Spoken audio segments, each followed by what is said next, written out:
Hello everyone, my name is Walker. I recently transferred from one school. It is not quite ordinary, you can even say not at all ordinary. And all because it's not for everyone, only for the chosen ones. Now I'll tell you more about how I got there and what I went through. But while you watch, listen, like the video, write comments under the video, and do not forget to subscribe to the channel. When I was 16, I went to a school for aspiring detectives. Yes, I combined my studies in parallel with the main one. I was interested in investigating crimes from childhood. Besides, I did quite well, so my parents also did not mind. Once, I even managed to solve a high-profile crime at school. The fact is that at one time, I heard that we were distributing drugs.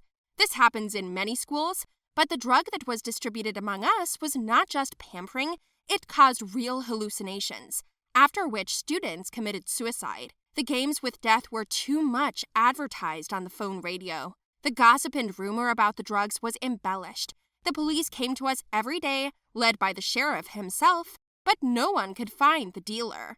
Since no one but my parents knew that I attended detective school, I managed to infiltrate a group of high school students who were pushing dope right at parties. It was difficult, but I did it. I pretended to be one of their buyers and then took and took. They were wondering why I didn't take it as well as the others, and I said that I have immunity. Besides, I used the minimum dosage, and they seemed to believe me. I managed to earn the status of a regular customer. I told the guys that my foster mother also drinks this stuff, and they easily believed it. And so, at one of the drug sales, they were hit by the cops. I was also taken away so that I would not stand out and arouse suspicion. Then, allegedly, I managed to get out of it, but they did not. They remained in prison, and the trials began. I pretended I'd never spoken to them, that's all. But the case was not brought to an end. We needed to find the source of the crime, and that is, the one who prepares all this and distributes it. The most interesting thing was that the dope was only sold in our school, which meant that there were few drugs, and their production had only just begun. All I had to do was find this person. Then one day, I met another guy at school, pushing CPC-3, or so the drug was called. I bought it, and then I made an appointment to buy more, and they told me that CPC would be there tonight. I agreed and hid around the corner. I was planning on tracking down the couple who sold it to me. Immediately after school, they headed towards the outskirts of the city. It wasn't difficult to follow them, but as soon as I got even closer to the fence, the guards chased me away. Then I decided to go there under a different guise. I remembered that our director had connections there. I think a friend or a relative worked there. That's it. All I had to do was pretend to be bad. All children with a terrible psychological state were taken there. It was worth getting a certificate from a school psychologist. This place was called the second school, but once inside, it was more creepy than I'd imagined. My supposed uncontrolled outbursts of aggression were treated with sedatives. I pretended to drink them, and I secretly watched the locals. There I saw most of the guys from our school, including those who were drugged but survived. Something must have happened to their brains to be there. It wasn't easy for me there at first. The orderlies there were petty. It was not worth disobeying them once, because they immediately hit the kidneys with a baton, despite the fact that we were children and they did not feed us well there. At best, once a day, and sometimes completely forgot, but regularly gave pills, after which the violent became quiet and upside down. I never saw the director, but I planned to get to his office, and I did it last night. I somehow ran through the nurses. I managed to pick the lock and go inside. I was looking for a clue. Why were the dealers coming here? I accidentally bumped my folder on the table, and documents with photos of those dealers, or rather all the dealers, and the arrested ones, fell out. And then I saw other photos. These children were sitting in the ward. They were pumped with something. Then I realized that they were all being used here. Suddenly, the photo on the table caught my eye. Oh no, the director of the psych ward was our director's twin brother. Then there was a noise, and I abruptly hid under the table. Someone came in. Damn, I forgot to close the door again. So where is it? And here they are, said the voice, and picked up the documents from the floor. Then he called someone and said that the children were ready. It was time to let them out. As soon as he finished, he left the office. I hesitated for a moment, and then I was going to run out and run to the police, but as soon as I went out the door, I was immediately stopped, pressed against the wall, and threatened. "What were you doing in my office?" the director shouted. I was confused, scared, and then I said that I had taken Cepisi and I felt uneasy. You're on the pill. Go on, go back to your room. Your turn to sell is not yet here," he said to me and let me go. Then I realized that he was pumping the kids, luring them to him with his brother's help and making the kids free dealers. Well, the children who died were not his concern. I managed to run out of the school by a miracle. The first thing I did was run to my office, and I told my mentors everything. And with them, I went to the police, where we drew up a search warrant. The management of the two schools were caught red-handed, and the crime was solved. It turns out that they mixed psychotropic drugs and distributed them to school children, a vague business that failed miserably. Yes, I was proud of myself and the work I had done. This proved once again that I chose the right profession. After it was all over, I continued my studies as before, only now I felt a little calmer for myself and my friends. Then it turned out that our director and his brother were already involved in similar cases related to smuggling, only they managed to get free, and then they changed their names and surnames. Well, now they're going to jail for a long time, that's for sure. That school for psychos was closed. It shouldn't have been there. But they made an excellent dance school out of it, and now you can get there completely legally and at will. Do you think we did the right thing?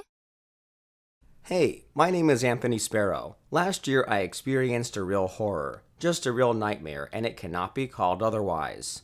It's called, I helped a friend and almost got stuck in a mental hospital forever. In general, I will tell you everything in more detail now, and you listen and watch. Do not forget to put likes, write your opinion in the comments, and of course subscribe to the channel. I have a friend named Nick. He's a great guy. We've been friends since we were born. He always supports me in everything and helps me out. One day he went to Europe to practice. Oh yeah, I forgot to tell you. Nick is a cool dude. He's studying to be a psychologist. He followed in the footsteps of his parents. I will not say that I like his choice, but in principle, psychologists earn quite cool. However, he would have done it his way anyway. Well, me too, decided to follow by my parents' footsteps. We have our own diner not far from home. My parents told me to continue their business. I didn't mind. It also made us money. In addition, my plans were only to expand the business.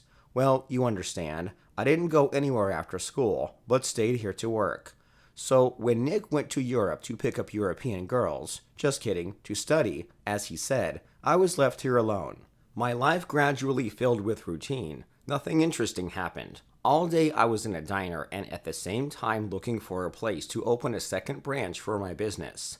Every day passed so quickly that I didn't even notice. My parents were proud of me. For my 18th birthday, my mom and dad gave me a grandfather's watch. It was our family value. The watch was silver with an engraving made by my grandmother. She had given them to him on their wedding day. They loved each other very much. I was very touched by this gift because they belonged to my father and now to me. I made a habit of wearing them every day. I got a call from Nick, who warmly congratulated me on my birthday and then told me that he had prepared a surprise for me, which I had long dreamed of. Will you give me $1 billion? I asked jokingly, to which Nick only laughed. Who would give it to me? But you will definitely never forget my gift. He said it was an unusual surprise and I should pick it up at his school. Oh no, I wasn't happy to hear that because Nick's place of study wasn't exciting. He was just doing an internship at our local mental hospital, which is full of weirdos. I was there once and I felt uneasy. I didn't want to go back there anymore. But my friend, that's still infection, prepared a surprise, perfectly knowing about it. I cursed him 100 times, but my curiosity got the better of me. He knew my weak spot. Waiting 6 months for him to bring the gift himself was an awfully long time. So I decided. On my birthday in the evening, we had dinner with my parents. They hugged me and I went to the mental hospital. As soon as I got there, I was greeted like a native. Horror. The guards treated Nick well and knew me, and it was frightening. Once I got to the right floor, I felt in my pocket the chip from Nick's office and went to him. On the way in the corridor, I met one of the patients. The patient, as the doctors called them, looked at me from a distance. He asked me my name, and I told him I was Anthony Sparrow. "Are you our new doctor?" "No," I said. "Where's Dr. Nicholas Hardy?" Nicholas will be here soon. He's studying," I said, and walked on. I opened my friend's door with the chip and went into the office. The gift should have been there somewhere. A sudden chill of horror ran down my spine as I heard a familiar voice behind me. "What are you doing here, then, if you're not a doctor?" the guy I just met in the hallway asked me. I whirled around and saw that he was standing very close to me.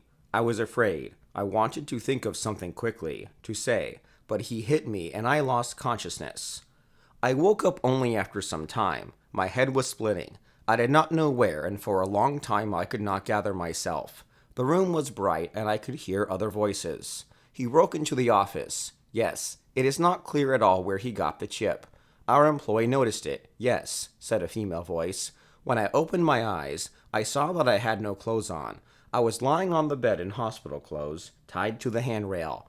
I asked the nurse what was going on. Where were my clothes and why was I tied up? She began to calm me down, told me to keep quiet, promised to give me a sedative. Are you crazy? What the fuck sedative? I'm actually healthy. I'm not your patient. My clothes were stolen. The nurse gave me a deadpan look, then called some dude. "Dr. Sparrow, look at the patient," she said. "What? What Sparrow? It's me." Then the sick bastard who knocked me out came in, wearing my clothes, even my watch. I began to shout that Anthony Sparrow was me, that this psycho took my things for himself, to which he calmly replied, "This is my watch. My girlfriend gave it to me," he said. "What a girl. My parents gave them to me. Call them. They will confirm everything. This is some kind of mistake. I'm not sick. I'm not a patient. Call Nick. He'll tell you everything," yelled like a madman, but no one listened to me. When the nurse left, that psycho came up to me and said that everyone was yelling like that they were all healthy and had relatives who could confirm it. "You can't prove anything. Now you're here forever in my place, and I'm about to go free," he told me. I couldn't believe it was happening like a bad dream. Well, why did I go there at all? I was so angry that I threatened the psycho to find him later and make him pay me properly. The nurse heard it. She called other doctors. I was called violent. They put a straitjacket on me, picked me up, and led me somewhere right down the corridor. I resisted with all my might. At some point, I even managed to escape and run in the opposite direction, but there was just that psycho with my things, and to run further, I remembered the watch that he took, and I hit him like a bowling ball. The two of us fell to the floor with such a crash that the whole hospital seemed to hear. At that moment, I only wanted to wake up, but it was far from a dream. I was picked up by the nurses like a feather, and I kept yelling that my things were taken away from me, that the real patient was a psycho, not me. I was dragged straight down the corridor, and I began to struggle again. I don't know how many minutes it lasted. They put me in front of a door. I've heard of it. It's like a punishment cell, and who knows how much time I'd spend there, probably before I rotted. I remember Nick telling me that some patients were sometimes left there for a few days to calm down, but I didn't need to. How am I going to be alone in the dark? I was thrown into a dark space, fell to the floor, and began to scream again. After a second, I realized that no one could hear me anyway, so I fell silent. This is the end, I said to myself. At that moment, the lights in the room abruptly switched on. "Happy birthday, brother," said a familiar voice. I turned around, holding my breath, and saw Nick behind me, the idiot standing behind me with a big smile and a camera and a cake in his hands. It even seemed to me that these were my visions, that I had gone mad. Then the door opened, and all the doctors came in, including the crazy guy with my watch. "Surprise!" they all shouted. "What is this? A joke?" I asked, still not believing my eyes. "I told you you'd never forget my gift," said Nick, and came over to me. I don't know how I felt at that moment. I hugged him tightly, laughed wildly, and then smacked him in the stomach slightly. I was glad to see him and hated him at the same time for such a joke. Nick understood, so he laughed stupidly. They made a video and gave it to me, and he also brought a bunch of other gifts from Europe for me and my family. But the most important gift he gave me when I left, it was a place. Yes, he found it in our city for my new business, another diner. Nick had come back from Europe for a week to book a place there. He paid the first 6 months of rent himself, and I was grateful to him. Here is such a draw I had. And did your friends arrange something like that?